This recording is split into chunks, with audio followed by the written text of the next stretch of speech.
प्रभु पर भरोसा रखने वाला धन्य है। यिर्मयाह 17:7। बाइबल वचन। प्रभु पर भरोसा रखने वाला धन्य है, जिसका भरोसा प्रभु ही पर है। यिर्मयाह 17:7। प्रिय भाइयों और बहनों, प्रभु यीशु मसीह के नाम में आप सभी को नमस्कार। Folded hands. आज हम परमेश्वर के एक बहुत ही सामर्थी वचन पर मनन करने जा रहे हैं। ये वचन हमें सिखाता है कि जब हमारा भरोसा मनुष्य, परिस्थितियों या अपनी शक्ति पर नहीं, बल्कि स्वयं परमेश्वर पर होता है, तब हम वास्तव में धन्य होते हैं। आज का वचन है, प्रभु पर भरोसा रखने वाला धन्य है, जिसका भरोसा प्रभु ही पर है। ये केवल एक सुंदर वचन नहीं है, ये हमारे पूरे जीवन को बदल देने वाली सच्चाई है। एक, प्रभु पर भरोसा करने का अर्थ क्या है? भरोसा करना केवल ये कहना नहीं है कि मैं परमेश्वर पर विश्वास करता हूँ। भरोसा करने का अर्थ है, जब रास्ता दिखाई न दे, तब भी परमेश्वर पर विश्वास रखना। जब उत्तर मिलने में देर हो, तब भी प्रार्थना करते रहना। जब परिस्थितियां हमारे विरुद्ध हों, तब भी यह विश्वास रखना कि परमेश्वर हमारे साथ हैं। कई बार हम परमेश्वर से प्रार्थना तो करते हैं, लेकिन प्रार्थना करने के बाद भी चिंता करते रहते हैं। हम कहते हैं, प्रभु, मेरी समस्या आपके हाथ में है। लेकिन थोड़ी देर बाद फिर वही समस्या अपने हाथ में ले लेते हैं। आज परमेश्वर हमें सिखा रहे हैं, अपनी चिंता मुझे दे दो और मुझ पर भरोसा रखो। 2. मनुष्य पर भरोसा क्यों कमजोर पड़ सकता है? मनुष्य अच्छे हो सकते हैं, हमारे अपने लोग हो सकते हैं, लेकिन मनुष्य सीमित है। आज कोई हमारे साथ है, कल परिस्थिति बदल सकती है। आज कोई हमारी मदद कर रहा है, लेकिन हमेशा हमारे साथ रहना उसके लिए संभव नहीं। इसलिए बाइबल हमें परमेश्वर पर भरोसा करना सिखाती है। मनुष्य बदल सकता है, लेकिन परमेश्वर नहीं बदलते। परिस्थितियां बदल सकती हैं, लेकिन परमेश्वर की प्रतिज्ञाएं नहीं बदलती। लोग आपको छोड़ सकते हैं, लेकिन परमेश्वर आपको नहीं छोड़ते। जब पूरी दुनिया कहे कि अब कोई रास्ता नहीं है, तब भी परमेश्वर के पास रास्ता हो सकता है। इसलिए आपका भरोसा परिस्थितियों पर नहीं, परमेश्वर पर होना चाहिए। 3. भरोसा तब दिखाई देता है जब परिस्थिति कठिन होती है। जब सब कुछ अच्छा चल रहा हो, तब परमेश्वर पर भरोसा करना आसान लगता है। लेकिन असली विश्वास तब दिखाई देता है जब जीवन में कठिन समय आता है। जब प्रार्थना का उत्तर तुरंत नहीं मिलता, जब आर्थिक समस्या आती है, जब परिवार में परेशानी होती है, जब भविष्य समझ में नहीं आता, जब मन में डर पैदा होता है, तब हमारा विश्वास परीक्षा में आता है। ऐसे समय में हमें कहना चाहिए, हे प्रभु, मुझे अभी समझ नहीं आ रहा कि आगे क्या होगा, लेकिन मुझे भरोसा है कि आप जानते हैं कि मेरे लिए क्या अच्छा है। यही सच्चा भरोसा है। 4. अब्राहम का भरोसा। बाइबल में अब्राहम का जीवन विश्वास का बहुत बड़ा उदाहरण है। परमेश्वर ने अब्राहम को बुलाया और उसे एक ऐसी जगह जाने के लिए कहा जिसे वह स्वयं नहीं जानता था। अब्राहम के पास हर चीज का पूरा नक्शा नहीं था, उसे भविष्य की सारी जानकारी नहीं थी, लेकिन उसने परमेश्वर पर भरोसा किया। कई बार परमेश्वर भी हमारे जीवन में ऐसा ही करते हैं। वो हमें पूरी यात्रा एक साथ नहीं दिखाते, वो केवल अगला कदम दिखाते हैं। हम चाहते हैं कि परमेश्वर हमें अगले 10 साल दिखा दें, लेकिन परमेश्वर कहते हैं, बस मेरे साथ एक कदम चलो। अगर परमेश्वर ने आपको बुलाया है, तो उनके ऊपर भरोसा रखिए। 5. जब उत्तर देर से मिले तब भी भरोसा रखें। शायद आज कोई व्यक्ति इस संदेश को सुन रहा है और सोच रहा है, मैं बहुत समय से प्रार्थना कर रहा हूँ, लेकिन मेरी प्रार्थना का उत्तर क्यों नहीं मिल रहा? याद रखिए, उत्तर में देरी का अर्थ यह नहीं कि परमेश्वर ने आपको भूल दिया है। कभी कभी परमेश्वर तुरंत उत्तर देते हैं, कभी कभी वह हमें इंतजार करवाते हैं, और कभी कभी वह हमारी प्रार्थना का उत्तर उस तरीके से देते हैं जिसकी हमने कल्पना भी नहीं की होती। इसलिए इंतजार के समय में विश्वास मत छोड़िए। परमेश्वर की चुप्पी का अर्थ उनकी अनुपस्थिति नहीं है। वह काम कर रहे हो सकते हैं, भले ही आपको अभी दिखाई न दे। 6. चिंता के बजाय भरोसा चुनिए। चिंता हमारे मन से शांति छीन लेती है। हम एक ही बात को बार बार सोचते रहते हैं, क्या होगा, कैसे होगा, मेरी समस्या कब खत्म होगी। लेकिन परमेश्वर चाहते हैं कि हम अपनी चिंताओं को उनके सामने रखें।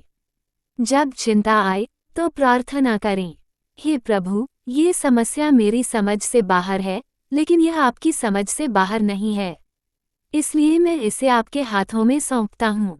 फिर अपने मन को परमेश्वर के वचन से भरिए, क्योंकि जब हमारा मन परमेश्वर के वचन से भरता है तो डर धीरे धीरे कमजोर होने लगता है। 7. परमेश्वर पर भरोसा करने वाला धन्य क्यों है। यिर्मयाह 17:7 हमें कहता है, प्रभु पर भरोसा रखने वाला धन्य है। ध्यान दीजिए, यह नहीं कहा गया कि उसके जीवन में कभी परेशानी नहीं आएगी। धन्य होने का अर्थ यह नहीं कि उसके जीवन में कोई समस्या नहीं होगी, बल्कि इसका अर्थ है कि समस्या के बीच भी वह अकेला नहीं है। आंधी आएगी लेकिन परमेश्वर साथ होंगे, मुश्किल आएगी लेकिन परमेश्वर शक्ति देंगे, आंसू आएंगे लेकिन परमेश्वर सांत्वना देंगे, रास्ता कठिन होगा लेकिन परमेश्वर मार्गदर्शन करेंगे। यही सच्ची आशीष है। 8. अपने भविष्य को परमेश्वर के हाथ में सौंपिए। हम भविष्य को नियंत्रित नहीं कर सकते, हम नहीं जानते कि कल क्या होगा, लेकिन परमेश्वर जानते हैं। इसलिए अपने भविष्य की चिंता करने के बजाय अपने भविष्य को परमेश्वर के हाथ में सौंप दीजिए। कहिए, प्रभु, मेरा आज भी आपका है और मेरा कल भी आपका है। मेरे परिवार को आपके हाथों में सौंपता हूँ, मेरे काम को आपके हाथों में सौंपता हूँ, मेरी योजनाओं को आपके हाथों में सौंपता हूँ, मेरी परेशानियों को आपके हाथों में सौंपता हूँ, और मेरे भविष्य को भी आपके हाथों में सौंपता हूँ। जब हम ऐसा करते हैं तब हमारे भीतर एक अलग शांति पैदा होती है। 9. आपका भरोसा किस पर है। आज अपने आप से एक सवाल पूछिए, मेरा भरोसा वास्तव में किस पर है। क्या मेरा भरोसा पैसे पर है, क्या मेरा भरोसा लोगों पर है, क्या मेरा भरोसा अपनी बुद्धि पर है, क्या मेरा भरोसा अपनी ताकत पर है, या मेरा भरोसा प्रभु पर है। पैसा खत्म हो सकता है, लोग बदल सकते हैं, शरीर कमजोर हो सकता है, परिस्थितियां बदल सकती हैं, लेकिन परमेश्वर हमेशा विश्वासयोग्य हैं। इसलिए अपने जीवन की नींव परमेश्वर पर रखिए। 10. आज का संदेश आपके लिए। अगर आज आप किसी परेशानी से गुजर रहे हैं तो हिम्मत मत हारिए। अगर आपको लगता है कि कोई रास्ता नहीं है तो परमेश्वर पर भरोसा रखिए। अगर आपकी प्रार्थना का उत्तर अभी नहीं आया है तो प्रार्थना करना मत छोड़िए। अगर लोग आपका साथ छोड़ गए हैं तो याद रखिए परमेश्वर आपके साथ हैं। और अगर आपको अपने भविष्य की चिंता है तो अपने भविष्य को प्रभु के हाथों में सौंप दीजिए। आज परमेश्वर आपसे कह रहे हैं, मुझ पर भरोसा रख। आपको हर चीज समझने की जरूरत नहीं है, आपको केवल परमेश्वर पर विश्वास रखने की जरूरत है। समापन प्रार्थना। आइए हम प्रार्थना करें। हे स्वर्गीय पिता, हम आपका धन्यवाद करते हैं कि आप हमारे जीवन के परमेश्वर हैं। प्रभु, आज हम अपनी सारी चिंताएं आपके हाथों में सौंपते हैं। जहां हमारे मन में डर है वहां विश्वास दीजिए, जहां निराशा है वहां आशा दीजिए, जहां कमजोरी है वहां सामर्थ्य दीजिए, जहां हमें रास्ता दिखाई नहीं दे रहा वहां हमारा मार्गदर्शन कीजिए। प्रभु, हमें मनुष्यों से अधिक आप पर भरोसा करना सिखाइए। जब हमारी प्रार्थनाओं का उत्तर देर से मिले तब भी हमारा विश्वास मजबूत रखिए। जब परिस्थितियां हमारे विरुद्ध हों तब भी हमें याद रहे कि आप हमारे साथ हैं। हम अपने परिवार, अपने भविष्य, अपने काम और अपनी सारी चिंताओं को आपके हाथों में सौंपते हैं। हमें ऐसा विश्वास दीजिए कि हम हर परिस्थिति में कह सकें, मेरा भरोसा प्रभु पर है। प्रभु, जो भी व्यक्ति आज इस संदेश को सुन रहा है उसके जीवन में अपनी शांति और सामर्थ्य भर दीजिए। उसके घर को आशीष दीजिए, उसके परिवार की रक्षा कीजिए और उसे अपने मार्ग पर चलने की शक्ति दीजिए। यीशु मसीह के नाम में प्रार्थना मांगते हैं, आमीन। आज का याद रखने योग्य वचन। प्रभु पर भरोसा रखने वाला धन्य है जिसका भरोसा प्रभु ही पर है। यिर्मयाह 17:7। अगर यह संदेश आपके हृदय को छू गया है तो इसे किसी ऐसे व्यक्ति के साथ जरूर साझा करें जिसे आज परमेश्वर पर भरोसा करने की जरूरत है। प्रभु आपको आशीष दें। 11 जब परमेश्वर पर भरोसा करते हैं तो डर कम होने लगता है। भाइयों और बहनों, जीवन में डर आना स्वाभाविक है। कभी हमें अपने परिवार की चिंता होती है, कभी पैसों की, कभी नौकरी की, कभी बीमारी की और कभी भविष्य की। लेकिन एक विश्वासी और एक ऐसे व्यक्ति के बीच अंतर यह है कि विश्वासी अपने डर को परमेश्वर के सामने लेकर जाता है। जब डर आपके मन में आए तो डर को अपने ऊपर हावी मत होने दीजिए। उसी समय परमेश्वर से कहिए, प्रभु, मैं इस परिस्थिति को नहीं समझता, लेकिन मैं आपको जानता हूँ, इसलिए मैं आप पर भरोसा करता हूँ। ये छोटी सी प्रार्थना हमारे मन को बदल सकती है, क्योंकि जब हम समस्या को देखते हैं तो समस्या बड़ी दिखाई देती है। लेकिन जब हम समस्या से ऊपर परमेश्वर को देखते हैं तो हमें याद आता है कि हमारा परमेश्वर हमारी समस्या से कहीं बड़ा है। 12 भरोसा करने का मतलब हार मानना नहीं है। परमेश्वर पर भरोसा करने का मतलब यह नहीं कि हम कुछ भी नहीं करेंगे। हमें प्रार्थना भी करनी है और अपनी जिम्मेदारी भी निभानी है। अगर हमें काम की जरूरत है तो प्रार्थना करने के साथ काम भी तलाशना है। अगर परिवार में समस्या है तो प्रार्थना के साथ प्रेम और समझदारी से बात भी करनी है। अगर कोई गलती हुई है तो परमेश्वर से क्षमा मांगने के साथ उसे सुधारने की कोशिश भी करनी है।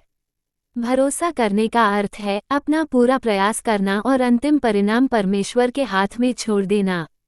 आप अपना कदम उठा सकते हैं, लेकिन भविष्य को नियंत्रित करना परमेश्वर के हाथ में है। 13 परमेश्वर का समय सबसे अच्छा है। कभी कभी हम कहते हैं, प्रभु, अभी चाहिए, लेकिन परमेश्वर जानते हैं कि हमारे लिए क्या सही है और कब सही है। एक बच्चा अगर किसी ऐसी चीज की मांग करे जो उसके लिए नुकसानदायक हो, तो एक अच्छा पिता उसे तुरंत नहीं देगा। उसी तरह परमेश्वर भी हमारी हर इच्छा को उसी समय पूरा नहीं करते। कभी उनका रुको भी आशीष होता है, कभी उनका नहीं भी हमारी सुरक्षा होती है, और कभी उनका हाँ हमारी कल्पना से भी बड़ी आशीष लेकर आता है। इसलिए जब परमेश्वर की योजना हमारी योजना से अलग हो तो निराश मत हो। कहिए, प्रभु, मेरी इच्छा नहीं, आपकी इच्छा पूरी हो। 14 आज अपना भरोसा फिर से परमेश्वर को दें। हो सकता है आपने पहले बहुत विश्वास किया हो, लेकिन किसी कठिन परिस्थिति के कारण आपका विश्वास कमजोर हो गया हो। आज फिर से शुरुआत कीजिए। परमेश्वर से कहिए, प्रभु, मैं फिर से आप पर भरोसा करता हूँ। अपने बीते हुए कल को परमेश्वर को सौंप दीजिए, अपने आज को परमेश्वर को सौंप दीजिए, और अपने आने वाले कल को भी परमेश्वर को सौंप दीजिए।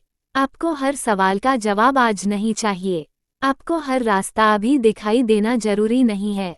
बस इतना याद रखिए, जिस परमेश्वर ने आपको अब तक संभाला है, वही आगे भी आपको संभाल सकता है। इसलिए अपने मन में यह बात हमेशा रखें, मेरा भरोसा परिस्थितियों पर नहीं, मेरा भरोसा प्रभु पर है। जब यह विश्वास आपके हृदय में मजबूत होगा, तब कठिन परिस्थितियों में भी आपके भीतर शांति बनी रहेगी। और यही यिर्मयाह 17:7 का सुंदर संदेश है। प्रभु पर भरोसा रखने वाला धन्य है, जिसका भरोसा प्रभु ही पर है। आज से हम हर सुबह ये कहें, प्रभु, आज मैं आप पर भरोसा करता हूँ। और हर रात ये कहें, प्रभु, आज आपने मुझे संभाला, इसके लिए आपका धन्यवाद। यही भरोसा हमारे जीवन को मजबूत बनाएगा। आमीन।